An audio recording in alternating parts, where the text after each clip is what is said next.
ลูกเขาแบบเราก็เคยรู้คนอื่นแต่มาเลยจะหายจะไปหาจากเลยตัวคนอื่น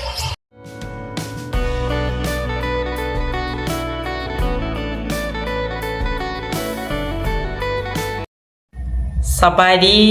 และสวัสดีเด้อพ่อแม่พี่น้อง FC ปาดุงเบิร์ดสุคนเนาะก็ยินดีต้อนรับเข้าสู่สนวนสายลุยคือเก่าคือเดิมเด้อเนาะพี่น้องเอ้ยเปิดภาพมามื้อนี้อยู่เฮือนอยู่ซ่านพี่น้องเอ้ยหลังจากที่ว่าทางสนวนกะลงไปทางสวรรณเขตเนาะมื้อนี้ก็ไปคนเดียวเนาะแล้วก็กลับขึ้นมาก็เลยมาล่มนอนพักผ่อนจังน้อยเนาะเลื่อนไปเบิ่งเนาะพี่น้องก็เห็นทางคลิปบอสเพิ่นเนาะเพิ่นไปหาน้องตุ๊กเนาะน้องตุ๊กเราคลอดลูกแล้วเนาะดีใจนำน้องเพิ่นพี่น้องไอ้ที่ว่าคลอดง่ายคลอดหลายเราก็ได้เนาะจะบ่ฮู้ว่ามันยิงหรือผู้ชายถ้าส่วนนั้นบ่ฮู้เนาะเห็นเพิ่นคลอดลูกแล้วก็เห็นทีมงานเขาว่าบอสเนาะแล้วก็บ่โอพี่น้องเอ้ยเพิ่นพากันไปเนาะถ้าสนวนก็ได้เลื่อนไปเนาะก็ได้เข้าไปฟังเบิ่งเล่าๆเนาะตามที่กฎเกมเนาะที่ว่าเพจหมอเพิ่นนั่นน่ะได้หมอให้อนุญาตให้ทางน้องเพิ่นนี่กลับเนาะกลับบ้านนะแต่ทีนี้น้องเพิ่นจะกลับบ่หรือว่าแนวใดเนาะเพราะว่าเงินค้ำกำแก้วหั่นล่ะสิบ่มีเพียงพอเนาะมันก็คือว่าแหละเนาะพี่น้องเอ้ยเข้าห้องหมอเนาะก็ต้องมีการใช้จ่ายเนาะเพราะว่าน้องเพิ่นนี่เป็นอาการแบบขาดเลือดเนาะเพิ่นก็ยังน้อยเนาะอายุ13-14ปีเนาะแล้วก็14ด้วย15เนี่ยน้องตุ๊กเนาะเอาผัวมานี่ก็ได้ลูกมันก็อาจสิเสียเลือดเนาะเสียเลือดแน่เลือดก็สิออกหลายแน่เนาะบัดนี้ห่างกายเฮาบัดยังแบบว่าบ่เพียงพอเนาะหรือว่าแนวใดหรือว่ากรรมพันธุ์แม่เราบ่เนาะเพราะว่าแม่เราก็ได้ลูกเนาะได้ตามชาวบ้านเพิ่นเว้าให้ฟังนั่นแหละพี่น้องเอ้ยแม่เรานี่เนาะก็ขออนุญาตพี่น้องเอ้ยแม่เรานี่ได้ลูกออกมาเนาะแล้วก็แบบว่าเลือดบ่ตุดเนาะตามที่เอื้อยเราอยู่ใกล้แหละเนาะคนอยู่ใกล้แหละเราให้ฟังเนาะเลือดบ่ตุดแต่มันนี่แบบว่าเลือดน่ะบ่ดอเลี้ยงห่างกายได้นะแบบคันว่าเสียชีวิตเนาะแม่เราก็คันเสียชีวิตวันนี้ถ้าว่าน้องตกเป็นกรรมพันธุ์นี่อาจสิได้แนวแม่เนาะแต่น้องเพิ่นนี่อยากกลับบ้านเนาะตามเบิ่งในคลิปบอสพี่น้องเอ้ยอยากกลับบ้านเดี๋ยวว่าเงินคำการใช้จ่ายเนาะก็เห็นแล้วก็โอ้ยเป็นตาลุโตน้องเพิ่นอยู่ได้พี่น้องเอ้ยเนาะเพิ่นก็ให้เนาะเพิ่นบ่ตอบน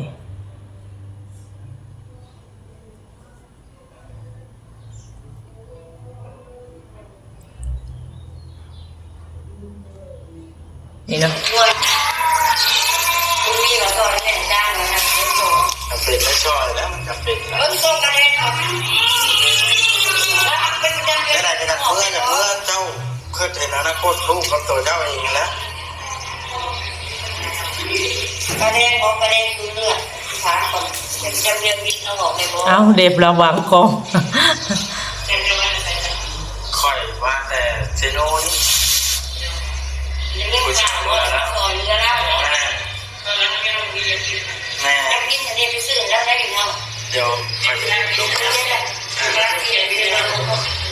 เจ้าสมัยนี้มองแสดงหมอเดวิดแล้วอันเดวิดนั้นนี่อันคนแรกเลือกเลยอันใช้ได้พวกมึงว่านี่เนาะแต่แล้วเราหมดโอ้แต่นักเรียนเลยที่ต่อได้ก็ออกแล้วก็ติดเรียนออกเลยเนาะไอ้ข้าวพาไปสวยเลยพาไปวิทย์วิทย์สองมือไอ้คนจะเรียนเดิน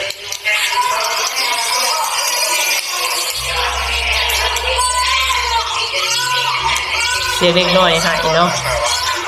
เป็นลูกเราบ่ได้ว่าอะไรพาเมื่อหลายหนักหมอแล้วนะครับไปคุยกับหมอเลย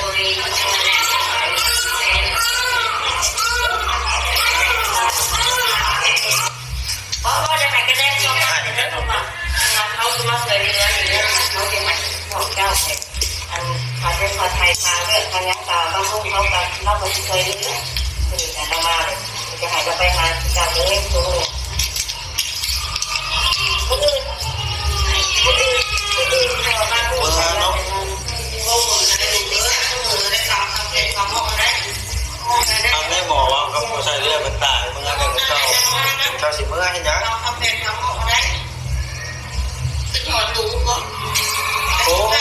จะทอดของว่านี่จะเป็นทอดแล้วเนาะเราเป็นไปยุ่งเราใส่เรือเรากินก็ลูกเอาน้ำใส่ลูกใส่เรือล่างคือแบบแดงเราเป็นยังไงดิล่างเราเป็นยังไงนะล่างเนี่ยเขาเป็นยังไงแต่เงินในหมดอันเราก็จะมาส่งให้แม่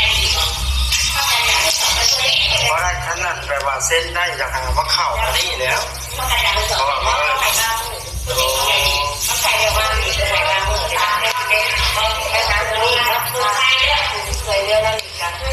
ไปทำน้องต้องนั่งเลยทางอะไรก็เป็นใหม่ย้ายทำเจ้าวันนี้นะไม่นอนไม่นอนน้องสองคนไปว่ากันไปหาผู้อื่นกันสองคนมาเริ่มทำไง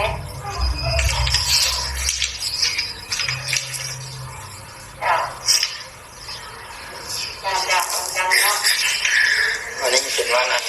อาทิตย์เนาะมือเป็นอาทิตย์มาเมื่อวันใส่ไปทั้งเดือนเกิดขาดตัวเองหมดเลยไปดูว่าที่เราเอาใส่ไปแล้วเอามาใส่ให้คือที่หลังก็ซิแต่อันนี้จะได้ไปหาพวกพันจะได้มือนี่เลยบอกพวกพันไว้ตักเทียนอะไรตักเทียนอะไรไปมือนี่เนาะเขาแต่ไม่นี่เรื่องบางเรื่องนี่นักเรียนอ่านแต่ว่าต้องไปทำอะไรบ้างบ้านตัวนี้ได้จะได้หนักล่างเป็นของหนักได้เข้าไปเลยอันนี้เราคือยังมีจำได้นะเราไปจำใครจะไปบ้านลูกเขาเรื่องแบบโดยเอาเลยไปเพราะว่าไหนแค่ทำไปจ้าเจ้าแค่ที่ไหนที่น้องได้ออกมาเพราะว่าเนาะพี่น้องเอ้ยก็คือแบบทางนอกนี่อาจสิคิดฮอดลูกแน่เพราะว่าลูกบ่ได้อยู่นำลาวเนาะเพราะว่าคลอดออกแล้วบัดนี้ทางน้องอันลูกแล้วนี่อาจสิกินนมพงเนาะนมพงหรือนมกล่องได้ให้คิดฮอดลูกแน่หรือว่าแบบอุกใจเนาะแบบเรื่องเงินเรื่องคำนั่นแหละมันต้องใช้จ่ายคือว่าเนี่ยเนาะเนาะแบบนี้ก็นี่แหละพี่น้องเอ้ยแบบได้ลูกได้เต้าก็คือว่าแหละเสี่ยงปัญหาเนาะสุขภาพร่างกายเฮาบางคนมันก็ได้ไปก็ดีเนาะสุขภาพดีบางคนก็ได้มาก็เสียเลือดเสียหยังเนาะก็เป็นแบบประมาณน้องตุ๊กนี่แหละก็ลำบากอยู่เนาะก็ต้องเสียเงินซื้อเลือดเนาะแล้วก็มาเพิ่มเลือดเพราะว่าตอนนี้ทักษะน้องก็บ่ฮู้เนาะว่าน้องเพิ่นอยู่ห้องหมอใดพี่น้องเอ้ยเนาะห้องหมอ109บ่หรือว่าห้องหมอแข็งเนาะอันนี้ก็บ่ฮู้พี่น้องเนาะเห็นในคลิปเบาบอสเพิ่นเนาะแต่ว่าทางเฮาก็บ่ได้ติดตามตลอดเนาะก็ถ้าว่าอยู่ใกล้ก็คืออาจสิไปเยี่ยมยามน้องเพิ่นได้อยู่เนาะพี่น้องเอ้ยถ้าว่าไกลก็คือสิบ่ได้ไปเนาะทักษะน้องก็ได้คืออยู่ห้องหมอแข็งนี่เพิ่นก็บ่อยากอนุญาตให้ทำคลิปเนาะทุกคนเนาะมันก็ยากอยู่เนาะเวลาเฮาไปก็สิลำบากแน่เนาะก็แบบว่าบ่ได้คุยได้หยังกับน้องเพิ่นสิประมาณนี้แหละเนาะข่าวน้องเตเพิ่นไปผ่าตัดเนาะเรื่องแข้งเรื่องขาก็ทางแพทย์ทางหมอเพิ่นที่แรกเพิ่นก็โอเคอยู่เนาะแต่ว่าหลายคู่หลายคนแหละเนาะคนนึงก็อนุญาตบางคนก็บ่อนุญาตประมาณนี้แหละเนาะแบบว่าหลายเพศหลายหมอมันก็คือว่าอะไรกฎเกณฑ์ระเบียบเพิ่นเนาะพี่น้องเนาะอันนี้ทางเฮาก็บริตีได้เตือนเพิ่นหรอกพี่น้องเอ้ยเพราะว่าคือว่าแหละถ้าเฮาทำคลิปหรือเผยแพร่ไปเนาะมันก็เป็นในสิ่งที่บ่เหมาะสมแน่เนาะมันก็หลายสิ่งหลายอย่างเนาะอันนี้ก็บ่ว่าเพิ่นเนาะพี่น้องเอ้ยก็เป็นแต่ศึกษาน้องตุ๊กเพิ่นเนาะพี่น้องเอ้ยและลูกแม่หัวสาวเนาะก็ตัวเองก็สุขภาพร่างกายบ่ดีก็ยังสิถ้าออกจากห้องหมอเนาะก็สิหาเงินซื้อนมให้ลูกอีกเนาะเพราะว่าลูกก็คือสิบ่ได้กินนมน้องเพิ่นเนาะ เพราะว่าแม่อยู่โรงหมอส่วนลูกคือเอากลับบ้านแล้วว่าซั่นเนาะได้ยินในคลิปบ่บอสเพิ่นน่ะพี่น้องเอ้ยเนาะนี่ล่ะน้องเพิ่นก็อาจสิเป็นกรรมพันธุ์หั่นล่ะเนาะที่แม่เพิ่นเคยคลอดลูกก็เป็นแบบนี้แบบเลือดบ่เพียงพอประมาณนี้แหละทางแม่น้องตุ๊กหั่นแหละเนาะที่ว่าเราเสียไปหลายปีก่อนๆหั่นล่ะเนาะตามชาวบ้านเพิ่นแนะนำน้องเพิ่นก็อาจสิเป็นกรรมพันธุ์เนาะกรรมพันธุ์จากแม่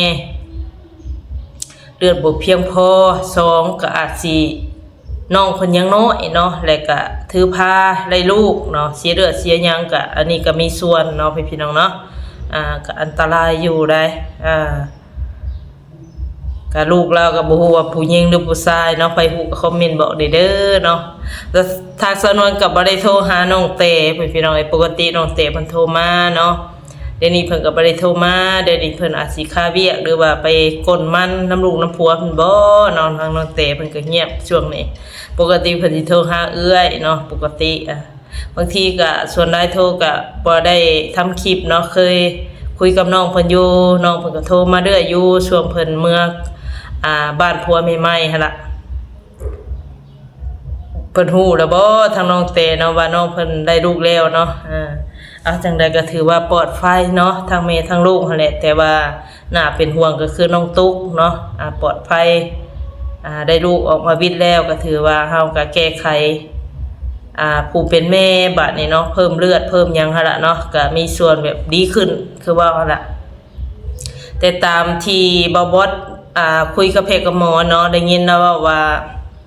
ถ้ากลับบ้านนี่ขัดเสียชีวิตว่าซั่นเนาะแพทย์หมอเพิ่นแนะนำหมอให้กลับบ้านเนาะ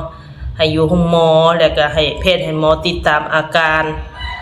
ไปเรื่อยๆว่าซั่นเนาะจนกว่าน้องส่วงหายแล้วก็ดีขึ้นหั่นล่ะเบิ่งน้องเพิ่นคือสิหนักใจเนาะพี่น้องเอ้ยแบบให้ห้องทางน้องตุกเพิ่นก็ได้สิหนักใจหั่นล่ะเพราะว่าส่วนหลายก็คือคิดนำเงินเนาะส่วนหลายก็คิดฮอดลูกเนาะมันก็สองกำสองพายหั่นล่ะส่วนหลายก็คือคิดหนักก็คือเงินหั่นแหละเนาะจังไดคลิปนี้เนาะทางสนวนก็เลื่อนผ่านเห็นก็เลยมานั่งเบิ่งเนาะพี่น้องเนาะจังไดก็อย่าว่ากันเด้อเนาะพี่น้องเอ้ยจังไดก็บ่ผิดบ่ถูกผิดพลาดกันใดก็ขอโทษขออภัยพี่น้อง FC ปาดงเบิดสุขคนหั่นล่ะเนาะทางสนวนก็บ่ฮู้เนาะว่าน้องเพิ่นได้ลูกแล้วพี่น้องเอ้ยเพิ่งมาเดือนเห็นมื้อนี้เนาะโดยจังได๋คลิปนี้ไปแล้วเด้อเนาะพี่น้องเอ้ยพบพอกันคลิปหน้าสำหรับคลิปนี้ไปแล้วเนาะขอกล่าวมาสบายดี